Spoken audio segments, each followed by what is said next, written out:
Our input is much better because we have a high bandwidth visual interface to the brain. Like our eyes take in a lot of data.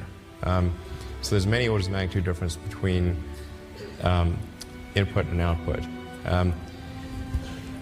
So mostly effectively merging in a symbiotic way with digital intelligence revolves around eliminating the I/O constraint.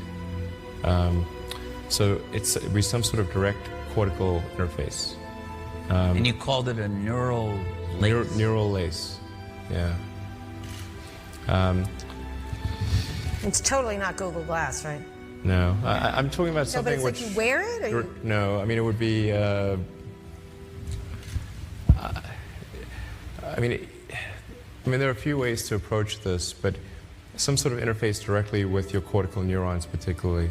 But doesn't that imply surgical insertion? Not necessarily. You could go through the veins and arteries because that provides a complete roadway to all of your neurons. Your neurons are very heavy users of energy, so they need high blood flow. So you automatically, with your veins and arteries, have a road network to your neurons. Still some kind of surgery, right? It doesn't involve... Risk-free. It doesn't involve, like chopping your skull off or anything like that. This is why it becomes so important to understand the novelty and the viability of neuroscience as being leveraged as weapons. We then have the use of nanoparticulate agents, aerosolizable nanomaterials that can be breathed in and disrupt blood flow or neurological network activity, that can be used as an in-close weapon, or perhaps that can be used as a more broad weapon of disruption and destruction. We also have the capability to utilize nanomaterials to get electrodes into a head and to create a vast array of viable sensors and transmitters. This is DARPA's N-Cubed program, next generation non-invasive neuromodulation, utilizing these techniques and technologies to create vast arrays of implantable electrodes that need not be put into the brain surgically, that are then able to read from the brain and write into the brain remotely in real time.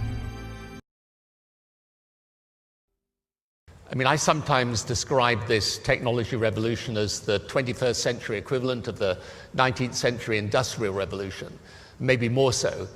Give us your sense of the scale of this revolution, where it's taking us, and its implications, particularly for a lot of the people who are here today who are in government.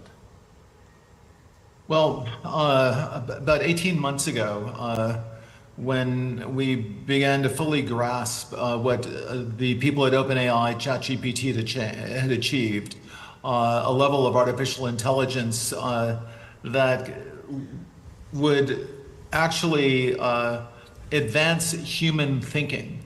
We created neural networks that could answer questions that human brains would struggle with. When we came to grips with that, I made a speech and I said, is artificial intelligence the most important discovery in the history of humankind? And question mark, maybe. We'll soon find out. 18 months later, I think it's very, very clear. It is a much bigger deal than the Industrial Revolution, electricity, everything that's come before.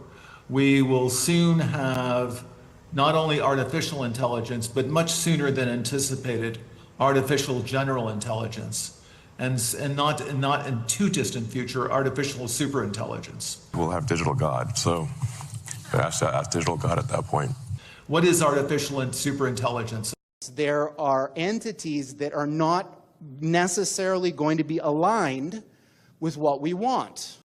I'll quote my dear friend Elon Musk. Well, Elon said about artificial superintelligence, I'm not looking forward to being a house cat. You know, this is a new world, right? We'll have digital God, so ask digital God at that point. Implantable electrodes that need not be put into the brain surgically, that are then able to read from the brain and write into the brain remotely in real time. And whereas thou sawest iron mixed with miry clay, they shall mingle themselves with the seed of men, but they shall not cleave one to another, even as iron is not mixed with clay.